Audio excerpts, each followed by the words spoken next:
Hey everybody, welcome back to the fourth episode of Off the Top Podcast. This time we're going to be talking about more in the motivational or life coaching, I guess you'd say like topic, but we're going to be talking about more in depth because we did cover this I think in our third or second podcast. We'll be talking about finding your passion. So if you guys did not listen to our last podcast, make sure to go and check that out. It's in it's on our channel, and you can also subscribe to make sure you're notified when we post a new one. And also, you can follow us on Twitter at Off the Top 7. The name is just Off the Top Podcast. So let's get started. So we've been reading a book called Mastery, and what it's been talking about is finding your life's task. Like, that's the beginning of the book. And I think that's really important and something that people don't think about these days. Yeah, and a lot of people, what they do is they draw influence from outside sources, whether it be teachers, your parents, or anyone who really has a sway on your life. And even if it's something they're not totally passionate about, they'll end up following a career or finding a job in that field, even if it's not something that they particularly feel fulfilled or happy doing. Yeah. People these days typically focus on the monetary value of a job rather than the fundamentals of the job and your passions. Like, if you go to work, you should want to be there. You shouldn't just be there to make money. Yeah, and that kind of goes with just like putting first things first, is that rather than just like a short-term happiness of like having money from a job, full like long-term fulfillment, like when you're dead or when you're dying, you're not gonna you're dead. I guess I shouldn't just go to that, but I'm saying when you're when you look back on your life, you're not gonna focus on how much money you made. You're gonna focus on the influence you had on the world. Yeah, and a quote I really like about that is Denzel Washington said, "No one's bringing a U-Haul to their funeral." You know, yeah. No one cares about the monetary value. It's mostly at the end of your life, you're gonna look back and wish, well, at least 99% of people wish that they had built more meaningful connections with people and that they had affected more people's lives in a positive way. So, I mean, you could go for monetary value, but that's not going to lead you to a fulfilling life.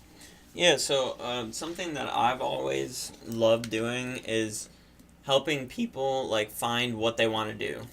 Helping people find out who they want to be. And it's just, I don't know, not as a little kid. I wasn't like, oh my goodness, like, oh, you want to do this job? Are you sure that's what you want? Yeah, I got you. No, but like, something that I love doing is helping people.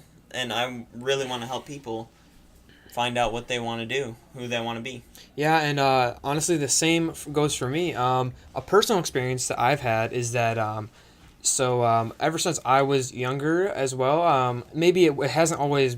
See, like, a lot of people generalize and say that they've had a dream since they were younger to do something, and it wasn't really like that for me, but I've always found enjoyment out of helping people who are less fortunate and helping people who need the help, you know? And an example from my life is that I thought that I wanted to be an occupational or physical therapist, but it turns out there's so many other options that I can do helping people, because although that like falls under the branch, there's so many different things that I didn't want to just lock myself down on being in a certain career field, you know. So now I'm like exploring different things and finding what truly makes me happy. Yeah, something else that makes me happy is being in nature. Like, all my life I've liked being outside, playing, like doing stuff outside, rather than being cooped up in a house. Like, just being outside looking at everything is just very entrancing to me. Yeah, and also when you're in nature, an example would be Mackinac Island for me and Brandon, because that's somewhere we both have visited before, and in my opinion, being in nature helps you focus more, and just being disconnected from all the social media and disconnected from every hassle of today's world, like taking a vacation into somewhere more secluded and just more in touch with nature, you feel better, you know? Yeah, like, a good way to do that is either camping or just driving somewhere that has just beautiful scenery. It's very easy to just get lost in where you are, and then rather than what you're doing or what you need to do. Yeah, if you look at today's world, the values nowadays are mostly not really on. It's kind of, I guess, like outdated, even just to follow your dream that you've had. You know, Hmm. it's more realistic. I'm doing air quotes. You know, to signify that Air quotes. to signify that it's not all about just getting a college degree and getting a solid career. I mean, obviously that's important just for quality of life. It's important, but like it's not necessary. Yeah, you can as long as I heard a quote. I'm not exactly sure who by, but it's saying that like there's everything that someone can be interested in. There's other people, and that money will come. You know, it's not. If you focus on your passion, money will come for sure. Because if you focus on your passion, you know that you'll work hard at it. You know that because you love it. Yeah, and if you put just a monetary value first, you're gonna end up living a non-fulfilling life that you only care about little short-term happiness from things you buy. Yeah, and seriously, if you have a passion and that's your job, you know for a fact that you're gonna want to work at it, and you're gonna want to work hard at it. And when you work hard, money comes, and that's like a problem today, because people focus on the monetary value, just like the easy way out, pretty much. Like, oh, I just do a couple years like in school, and like I'll become something good, or just like do like 8 years in school. I don't know how long it is. To Just like a become doctor or something. but Yeah, yeah, 2 years. becoming a doctor, just going to school, showing up, taking the test, and then bam, you just got the money. Like Yeah, and that's dumb. yeah, and a Harvard study actually shows that the biggest indicator of if whether or not someone's going to be successful is if they can delay gratification. So if you end up just trying to get that job and trying to just set yourself up, even if what you're passionate about something that's going to take a long time, instead of just going straight into something that you know you can earn money from and you know you can live a decent life from, if you put that extra work in and you actually follow your passion, there's so much more that can be attained from that. Yeah, and you'll enjoy life so much more just by doing what you love. Yeah, because if you just a lot of people just end up wasting their money on like expensive clothes and stuff like that, and That's not a bad thing though. Like, no, but I'm just saying I do believe in the term "look good, feel good." that's true. No, that's 100% true. But I'm just kind of trying to tie it into like delaying gratification. You know. Yeah, that's true, and it's important to focus on the important things before the flashy things. Remember, when first things are put first, second things, instead of being worse, are actually enhanced. Nice. You guys like that? Yeah, I do like that. When first things first, when you put first things first, second things are always enhanced. Just get the first thing done, and it's easier to focus on those other things that you need to do. Yeah, so like Brandon said in the beginning of the podcast, we've actually both been reading a book called Mastery, and it's all about mastering not only, let's say, a sport, because it can be tied into a lot of things, but it's really about life mastery and guiding yourself into success and a bright future. And they have really cool examples from people who have mastered their craft, and it shows how you can learn from people who are at the top of what they're doing. Yeah, yeah. It's like really important. Why I'm talking about passions and all this stuff about like your life and like all that is because it's important to have that later in life, because if you let go of your passions, you're not going to live a fulfilled or happy life. Yeah, because even if something doesn't seem realistic, it's so important that you still attain that and you try for it. Because although it seems like something's not, it doesn't seem like the money's going to be there, or it doesn't seem like you're going to end up, if there's anyone out there else that feels like you, but you just need to pursue what you're happy about or what you're passionate about. Yeah, I'm a firm believer in everything happens for a reason. And if everything happens for a reason, then you have a passion for a reason, and you need to follow that passion. So, tying into like following your passion, there's actually it's kind of hard to describe this, but I think everyone that's listening to this has experienced at some point a feeling of just insane intuition and creativity, and you feel so productive to do something, and in the book Mastery, it's referred to as that feeling is called mastery. So if you practice anything enough, and it's kind of like what they tie it into is you wonder how certain physicists discover these amazing and seemingly like impossible things that most people will never understand. It's that's what something that people are passionate about, and when you're passionate about something and you've put all your time and resources into that, then that's what happens. You feel that way, and you feel as creative and intuitive as possible, and you discover new things. Yeah, like, doesn't it feel amazing when you just have that moment of just clarity on the subject that you're looking at? Mm-hmm. That's when you know that could be a possible passion of yours. That's when you know that could be really important for your life. Yeah, and a good way to find out what you're passionate about is if you look back at times when you felt like that. Yeah. And even if it's not directly, like let's say you were doing a project and it was tying into something that you were passionate about, that you can like follow that, you can follow it and see what you're actually passionate about from that. Yeah. And another thing that they talk about in Mastery is looking back at your childhood to see what you did and what you loved doing in your childhood. Like, as a kid, I said before that I loved being in nature, and that's like really important, and I think that I want to put that ahead in life. That's what I want to make a part of what I do in life. Yeah, and like we were saying before, not everyone has like a dream as a kid. Like, I have a dream to be a doctor, and like your whole life you're working towards that. But like just little things that you find that you're more passionate about, and that that like lights a fire up inside you and makes you excited just to learn about. Yeah. Actually, I was just reminded of a time when I was in kindergarten, and I definitely did not have a dream, because when I went up on like a podium, we were supposed to tell people what we wanted to be when we grew up. I said I wanted to be a shark. So some people just don't have what the.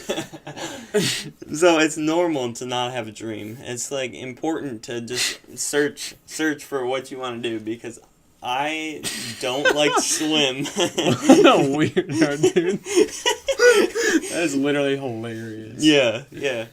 But yeah, you just gotta like focus on what you loved doing when you were little. Not being a shark, of course. Yeah, and it doesn't even have to. Yeah, there's something for everybody, but it doesn't even Not have being to. a shark. That's not something that anybody can have. Well, I mean, it doesn't even have to be like when you're a little kid. It can just like throughout like your younger years, stuff that you find you're interested in. I mean, even if it's like something like video games or something, you can that could be your passion. You can play Fortnite and get really good, and Fortnite's really popping off right now, so I would advocate for that.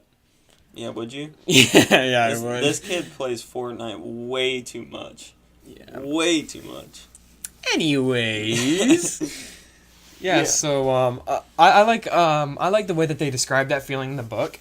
And another thing that ties into this actually is that there's a man named Mihai Csikszentmihalyi, and he's actually a researcher / like scientist. I'm not exactly sure what his like title is. Yeah, I'm not sure either. But I don't even know how to pronounce his name. Yeah, I don't know how I remember that because it's crazy. But this guy actually talks about it's called a state of flow, and a lot of high level athletes especially experience this. Like if you look at UFC fighters after they fight and in their interviews and like post interview conferences and stuff, it's that they don't even really remember most of the fight, and it's not like it's like a ridiculous amount of time. Like how long are most fights? Like 15 minutes, 20 minutes? It's not crazy long if it goes the distance, But the state of flow is saying that when you're in the moment, you're not thinking rationally about every single little decision. It's just that your body takes control. And see, what's really important about mastery is that if you train yourself for a moment,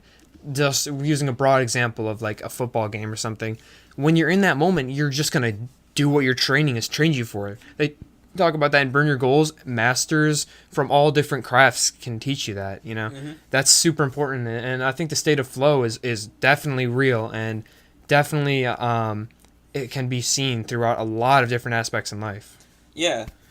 I actually was just looking in Mastery, and I just saw something that kind of leads up to flow, like finding like that they believe that there's a hidden force in every person that is leading that person to what they want to do in life, like what their passion is. And if you follow that passion, then you'll find fulfillment in your life.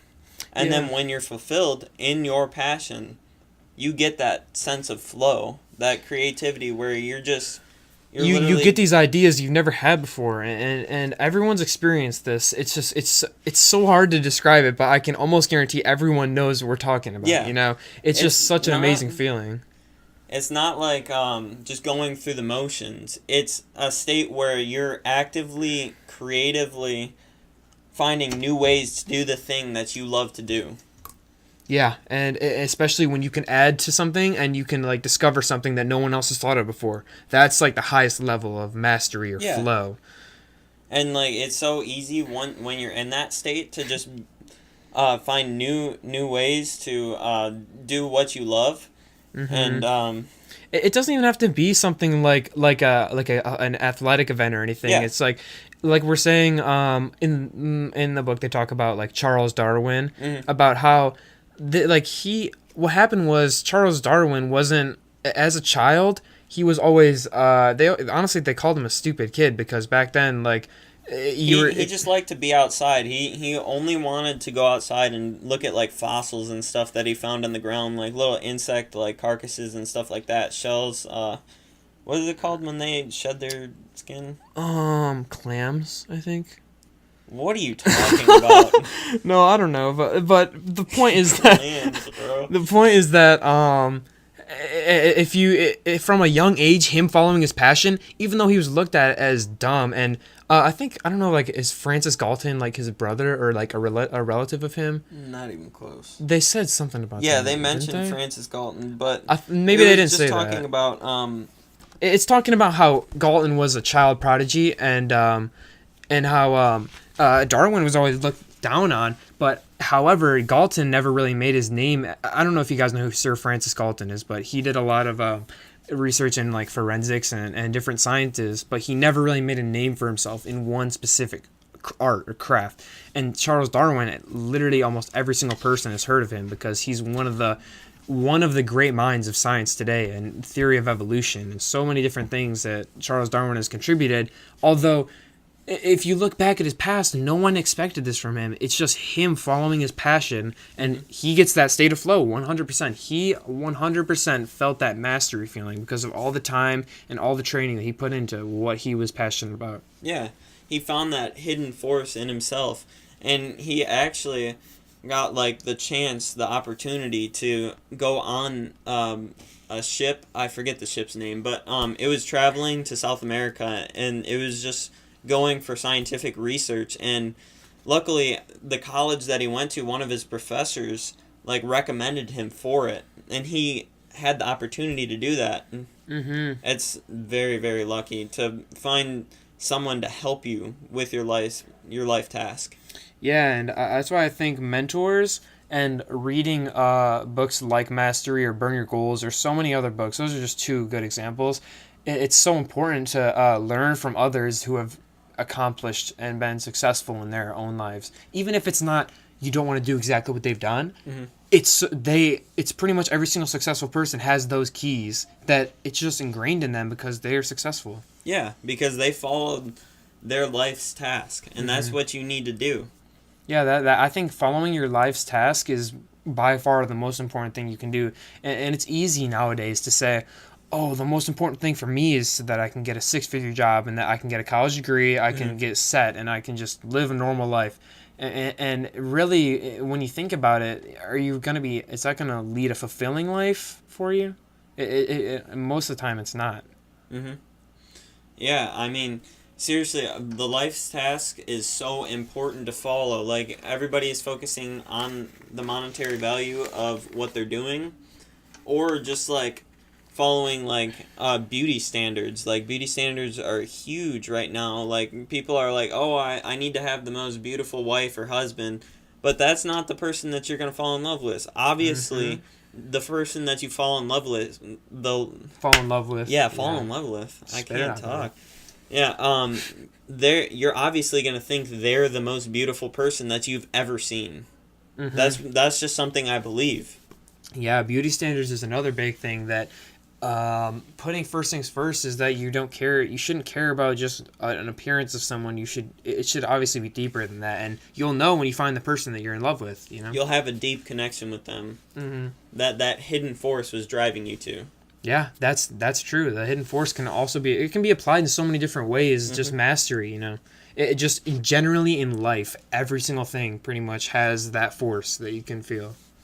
So going back to Francis Galton, Kevin was talking about him earlier. He said that he wasn't known for one specific thing. He was involved in many different things, and I think that's very important when trying to find your life task. You need to figure out if you want to do multiple things or if you want to combine things. Like something I've already said, I like nature, I like helping people, so I need to find a place where I can combine those two things.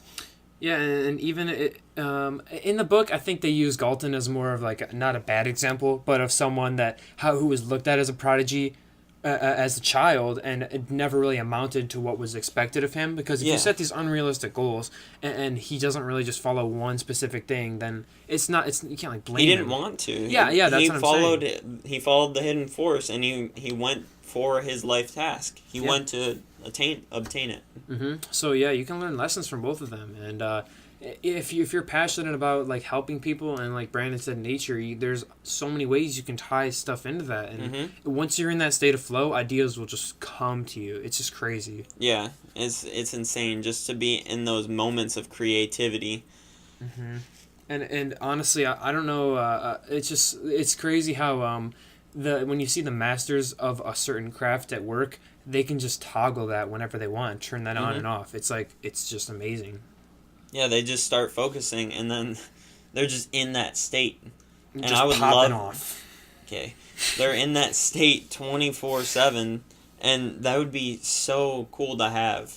To be able to be it. I don't know about you guys, but like for me to be in that state is very, very fulfilling. And just like pleasurable. Like it's super awesome just to be able to like think of new ways to do something. Yeah, in my honest opinion, I feel like that is probably the most fulfilling life possible is being able to activate or just living that feeling 24/7. Just amazing. Imagine how amazing your quality of life is. You know, to have flow by finding your life's task. It's awesome. So thank you guys so much for listening. This is gonna be we're gonna wrap it up here, but make sure to subscribe down below and turn on notifications. There's like a little bell button you can click on so you know when we're going live or when we're posting. And make sure to follow us on Twitter at OffTheTop7, and our name is Off the Top Podcast. So yeah, thank you guys so much for listening. Leave a comment below. Peace.